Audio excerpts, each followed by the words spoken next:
Sunriser Hyderabad versus Mumbai Indians के match में Sunriser Hyderabad ने जो कल 277 रनों का रिकॉर्ड कायम कर दिया, अब उसे किसी भी टीम के लिए तोड़ना मुमकिन ही नहीं, नामुमकिन सा हो गया।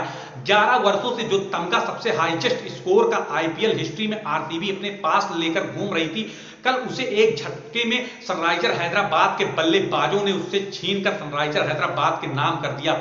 जब कल हैदराबाद के बल्लेबाज ट्रेविस हेड हो या फिर अभिषेक शर्मा या फिर मार्करम या फिर क्लासन जब क्रीज पर उतरे तो मुंबई इंडियंस के कप्तान हार्दिक पांड्या को समझ नहीं आ रहा था कि आखिर हम किसे लगाएं तो मफाका को लगाएं या फिर बुमराह को लगाएं या फिर पीयूष चावला को लगाएं या फिर हम खुद ही लग जाएं। तो मफाका जो ओपनिंग गेंदबाजी करने आए थे उन्होंने 4 ओवर में 66 रन देकर के 0 विकेट लिया, लेकिन मुंबई इंडियंस के गेंदबाजों की भी गलती नहीं है, क्योंकि कल जिस तूफानी पारी से उतरे थे मानो एक लक्ष्य करके पहले ही इनिंग में चले। हमें कोई लक्ष्य क्रिएट नहीं करना है, बल्कि हमें 2013 के आरसीबी का आंकड़ा उसे आज तोड़ जाना है और अपने नाम एक रिकॉर्ड कायम कर जाना है। तो वही रिकॉर्ड उन्होंने कायम किया। सनराइजर हैदराबाद की तरफ से ओपनिंग बल्लेबाजी करने आए मयंक अग्रवाल और ट्रेविस हेड।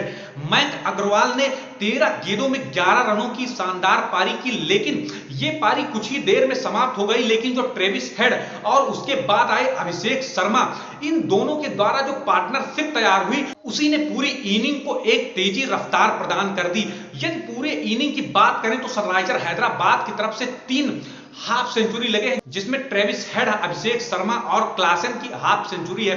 कल कई रिकॉर्ड बने, सबसे ज्यादा हाईएस्ट रिकॉर्ड आईपीएल हिस्ट्री में एक इनिंग में बनने का तो लगा ही, लेकिन सबसे कम गेंदों में अर्धशतक जड़ने का भी रिकॉर्ड अभिषेक शर्मा ने कायम कर दिया। बात कर लेते हैं ट्रेविस हेड की। ट्रेविस हेड ने 18 गेंद में 50 रन अपना पूरा किया, तो वहीं पर 16 गेंदों में अभिषेक शर्मा ने 50 रन पूरा करके अपने नाम ये रिकॉर्ड कायम कर लिया। अभिषेक शर्मा अब हम कह सकते हैं कि भारत के उभरते हुए सितारे के रूप में देखे जाने लगे हैं, क्योंकि जिस प्रकार से छक्के और चौकों की बरसात कल के मैच में मफाका और हार्दिक और बुमराह को लगा है, अब कह सकते हैं अभिषेक शर्मा को देख करके कि क्रिकेट हिस्ट्री में इंडिया का झंडा बहुत जल्दी पुनः बुलंद होने वाला। ट्रेविस हेड ने टोटल रन बनाया 24 में 62 रनों की शानदार पारी ट्रेविस हेड ने खेली, तो वहीं पर अभिषेक शर्मा ने 23 गेंदों में 64 रन की शानदार पारी खेल करके चौके और छक्कों की बरसात कर दी। जब ट्रेविस हेड और अभिषेक शर्मा के बल्ले से गेंद निकल रही थी तो वो गेंद कहीं बाउंड्री सीमा रेखा के अंदर नहीं बल्कि सीमा रेखा के बाहर 6 रनों के लिए ही जा रही थी। मानो कल ऐसा लग रहा था कि केवल ये मैदान छक्के और चौकों के लिए बना ही है। यदि हम बात कर लें मार्करम और क्लासन जो अंत में खेलने के लिए आए, तो वहीं पर क्लासन ने 80 रनों की शानदार पारी खेली 34 गेंदों में चौके और छक्कों की बरसात करके। जब मैच 12 और 13 ओवर में चल रहा था तो ये लग रहा था कि ये आंकड़ा आज 210 215 जाएगा, लेकिन जब ये मैच 15वें और 16वें ओवर में पहुंचा तो ये लगने लगा कि आज आरसीबी के 263 रनों का रिकॉर्ड टूट जाएगा। तो वहीं पर मुंबई इंडियंस भी इनसे पीछे नहीं रही। जब वो भी बल्लेबाजी करने आई तो उनके भी बल्लेबाज स्टार्टिंग में 200 का स्ट्राइक रेट लेकर के चलने लगे और उन्होंने भी एक दबाव बना दिया और सनराइजर हैदराबाद को भी लगने लगा कि यदि फील्डिंग और बॉलिंग जानदार नहीं की गई तो ये 277 का आंकड़ा आज मुंबई इंडियंस के द्वारा टूट जाएगा, जो आज हमने आरसीबी का तोड़ा है। यदि हम बात कर लें तो रोहित शर्मा और ईशान किशन ओपनिंग बल्लेबाजी करने आए और छक्के से शुरुआत की रोहित शर्मा ने और शानदार पारी खेली। रोहित शर्मा और ईशान किशन का स्टार्टिंग बल्लेबाजी का जो स्ट्राइक रेट था वो 200 से भी ऊपर था।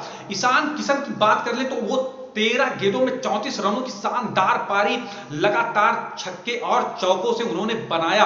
तो वहीं पर रोहित शर्मा ने भी 12 गेंदों में 26 रन बना करके इन दोनों बल्लेबाजों ने टीम को एक गति प्रदान कर दी जो एक ओपनर को करना चाहिए। उसके बाद आते हैं नमन धीर और तिलक वर्मा। नमन धीर भी 14 गेंद में 30 रन की शानदार पारी खेलते हैं, तो वहीं पर अपनी बल्लेबाजी से अपना दमखम दिखाने वाले और मुंबई इंडियंस की ताकत का प्रदर्शन करने वाले तिलक वर्मा ने 34 गेंद में 64 रनों की शानदार पारी खेली। इसके बाद आते हैं हार्दिक पांड्या। हार्दिक पांड्या भी एक कप्तान के रूप में आए और छक्के से शुरुआत किया, तेज खेलने की कोशिश की, लेकिन एक कप्तान के रूप में वो जानते थे कि यहां पर विकेट गिरना ठीक नहीं होगा, इसीलिए वो रुक करके खेलना चाहते थे। लेकिन अंततः 20 गेंदों में 24 रन बना करके आउट हो गए और पवेलियन को चले गए। तो उसके बाद टिम डेविड बात कर लें तो वो भी 22 गेंदों में 42 रन की शानदार पारी खेले। लेकिन जब मुंबई इंडियंस ने बल्लेबाजी करना स्टार्ट किया तो वहीं पर भुवनेश्वर कुमार की 4 ओवर में 53 रनों की शानदार पारी लगी। और यही नहीं कि केवल मुंबई इंडियंस के बुमराह, हार्दिक पांड्या और मफाका ही पिटे, बल्कि जब बैटिंग करने मुंबई इंडियन की टीम भी उतरे तो सनराइजर हैदराबाद के गेंदबाजों के छक्के छुड़ा दिए। भुवनेश्वर कुमार ने 4 ओवर में 53 रन दिया, जयदेव उनादकट ने 4 ओवर में 47 रन दिया और पैट कमिंस ने 4 ओवर में 35 रन दिया। इसलिए यह कहना बिल्कुल असंयुक्त होगी कि केवल मुंबई इंडियंस के बॉलर पिटे, बल्कि पिटे तो सनराइजर हैदराबाद के बॉलर भी पिटे, क्योंकि जिस प्रकार से बल्लेबाजी की और इतना बड़ा जो स्कोर था सनराइजर हैदराबाद का 277 रन का, वो महज मुंबई इंडियंस 31 रनों से हारी। 277 रन सनराइजर हैदराबाद ने बनाया था और 278 रन का टारगेट मिला था मुंबई इंडियंस को, लेकिन अपनी बल्लेबाजी और अपनी ताकत दिखाते हुए मुंबई इंडियंस ने 5 विकेट के नुकसान पर 246 रन का आंकड़ा छुआ।